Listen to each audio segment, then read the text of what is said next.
திருப்பூர் மாவட்டத்தில் அமாவாசை இரவுகளில் மக்கள் வெளியே வரவே பயந்த ஒரு காலம் இருந்தது. தனியாக வாழ்ந்த முதிய தம்பதிகளை குறிவைத்து வந்த ஒரு மர்ம கும்பல் வீட்டுக்கு வெளியே வந்த சில நொடிகளில் அவர்களின் வாழ்க்கை முடிந்து போனது.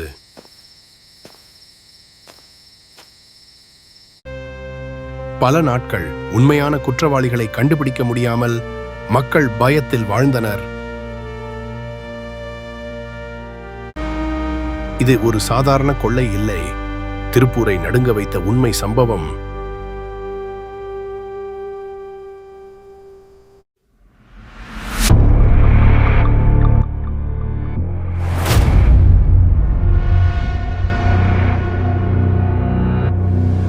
இன்னைக்கு நாம பார்க்க போறது ஒரு சாதாரண கிராமத்துல நடந்த, ஆனா தமிழ்நாடு முழுசும் உலுக்குன ஒரு இருட்டான சம்பவத்தை பத்தி தான்.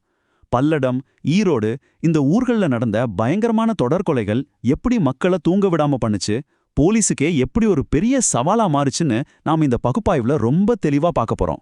இது வெறும் ஒரு கிரைம் ஸ்டோரி இல்லைங்க, நம்மளோட பாதுகாப்பு அமைப்புல ஏற்பட்ட ஒரு பெரிய சிஸ்டமிக் ஃபெயிலியர்னு தான் சொல்லணும். சரி, வாங்க விஷயத்துக்குள்ள போலாம். ஒரு நிமிஷம் யோசிச்சு பாருங்க. அமைதியா இருக்கிற கிராமப்புற மக்கள் ராத்திரி நேரத்துல வேட்டையாடப்படும் போது நம்ம போலீஸ் வேற ஒரு திசையில தப்பான ஆட்களை தேடிக்கிட்டு இருந்தா என்ன ஆகும்? இன்னைக்கு நாம ஒரு இன்வெஸ்டிகேட்டிவ் ரிப்போர்ட்டர் பார்வையிலிருந்து இந்த தொடர் சம்பவங்களை அலச போறோம்.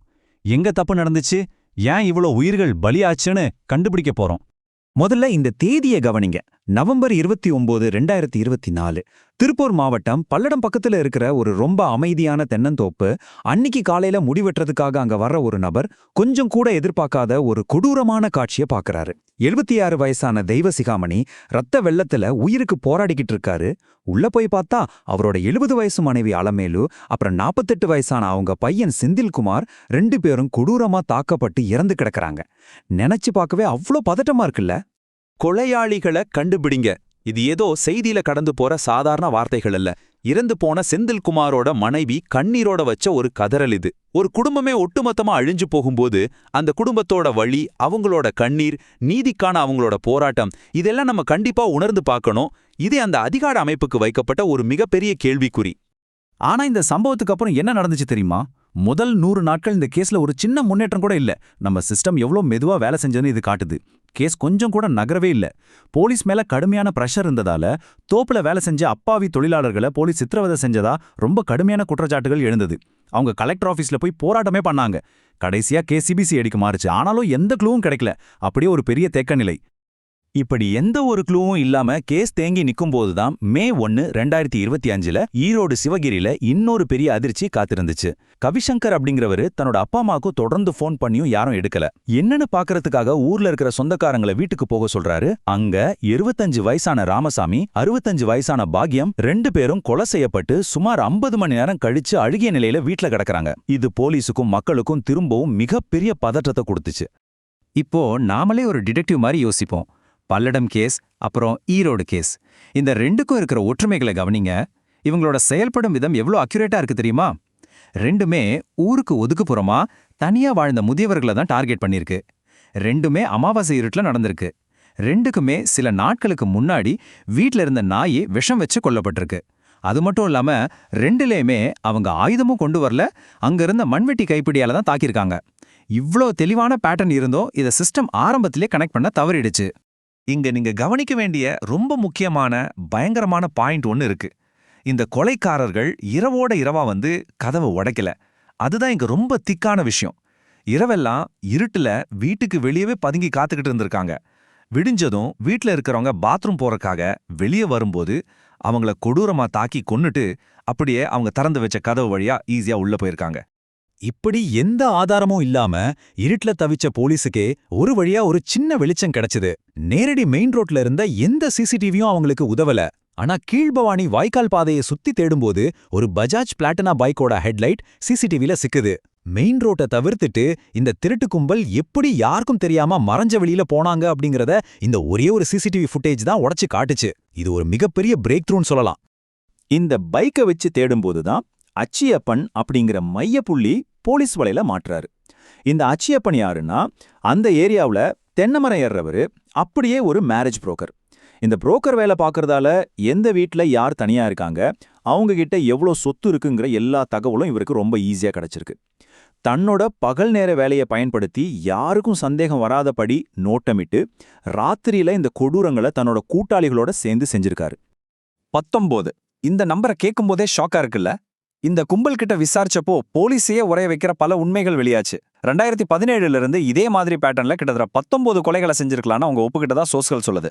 இவ்வளவு வருஷமா ஒரு கும்பல் இப்படி வரிசையா கொலைகளை எந்த தடயம் இல்லாம செஞ்சுக்கிட்டு இருந்திருக்காங்க அப்படிங்கிறது நம்ம அமைப்போட மிகப்பெரிய தோல்வியை தான் சுட்டி காட்டுது. சரி, இப்போ லோக்கல் போலீஸ் மேல மக்களுக்கு இருந்த நம்பிக்கை எப்படி கொஞ்சம் கொஞ்சமா உடைஞ்சுதுன்னு பார்ப்போம். முதல்ல உண்மையான குற்றவாளிகளை பிடிக்க முடியாம அப்பாவி தொழிலாளர்களை சித்திரவதை செஞ்சாங்கன்னு கடுமையான குற்றச்சாட்டு. ரெண்டாவது, இவ்ளோ கொலைகள் ஒரே பேட்டர்ன்ல நடக்கும்போது அதை ஒரு சீரியல் கிரைம்னு கனெக்ட் பண்ண அதிகார அமைப்புகள் மொத்தமா தவறிட்டாங்க. மூணாவது, இந்த மாதிரி ஒரு ஆபத்தான கும்பல் சுத்துதுன்னு கிராமப்புற மக்களுக்கு ஒரு சின்ன எச்சரிக்கை கூட அவங்க கொடுக்கல. இது மக்கள்கிட்ட பெரிய கோபத்தையும் சிஸ்டம் மேல கடுமையான விரக்தியும் ஏற்படுத்துச்சு. இது மட்டும் இல்லாம இந்த கேஸ்ல சில பெரிய சந்தேகங்களும் கிளம்புச்சு. அரசியல் ரீதியான பிரஷர், மக்கள் போராட்டம் இதெல்லாம் வந்ததும் ரொம்ப சீக்கிரமா குற்றவாளிகளை பிடிச்சாங்க. ஆனா கொள்ளையடிச்சவங்க அந்த பட்டன் போனை கொண்டு போய் பைக் கவர்ல பத்திரமா வைக்கிறதும், சிம் கார்டை சாணக்குழியில போட்டு வைக்கிறதும் பார்க்க ரொம்ப வசதியா மாட்டிக்கிட்ட மாதிரி இல்ல. IMEI நம்பரை வச்சு ஈஸியா கண்டுபிடிச்சிருவாங்கன்னு கூட தெரியாதவங்களா அவங்க. அதனால இந்த கேஸை முடிக்க சில ஆதாரங்களை போலீஸ் ரெடி பண்ணிருப்பாங்களோன்னு மக்கள் கிட்ட ஒரு சந்தேகம் இருக்கிறதா ரிப்போர்ட்கள் சுட்டி காட்டுது. நாம இங்க எந்த பக்கமும் சாயல, ஆனா மக்களின் பரவலான சந்தேகம் இதுதான். பாதிப்புக்குள்ளாகக்கூடியவர்களை பாதுகாத்தல் மற்றும் கிராமப்புற வீட்டு பாதுகாப்பு. இவ்வளவு இருட்டான மனச கஷ்டப்படுத்துற விஷயங்களை பார்த்த நாம அடுத்து என்ன செய்யணும்னு தெரிஞ்சுக்கிறது ரொம்ப முக்கியம். இனிமேல் இந்த மாதிரி நடக்காம இருக்க கிராமப்புற பாதுகாப்பு குறிப்புகளை இப்ப பார்க்கலாம். ராத்திரி நேரத்துல உங்க வீட்டுக்கு வெளியே திடீர்னு சத்தம் கேட்டாலோ இல்ல உங்களுக்கு தெரிஞ்சவங்களே கதவை தட்டினாலோ நீங்க செய்ய வேண்டிய விஷயம், தயவு செஞ்சு என்னன்னு பார்க்கறதுக்காக கதவை திறந்து வெளியவே போகாதீங்க. எல்லா கதவுகளும் சரியா லாக் ஆயிருக்கான்னு உடனே உறுதிப்படுத்துங்க. அப்புறம் உங்க மொபைல்ல இருக்கிற காவலன் ஆப்பை பயன்படுத்துங்க. ஒரு கிளிக் பண்ணா போதும், ஆட்டோமேட்டிக்கா வீடியோ ஆன் ஆகி உங்க எமர்ஜென்சி கான்டாக்ட்டுக்கும் போலீஸுக்கும் உங்க லொகேஷனோட தகவல் போயிடும். இது ரொம்ப ரொம்ப முக்கியம். இதோ உங்களுக்கான ஒரு முழுமையான பாதுகாப்பு செக்லிஸ்ட். வீட்டை சுத்தி கண்டிப்பா CCTV வைங்க. ஆனா அதோட ஸ்டோரேஜ் பாக்ஸை வீட்ல எங்கேயாவது ஒளிச்சு வைங்க, இல்லனா கிளவுட் ஸ்டோரேஜ் யூஸ் பண்ணுங்க. தோட்டம்னா 4 நாட்டு நாய்களாவது வளர்க்கறது ரொம்ப நல்லது.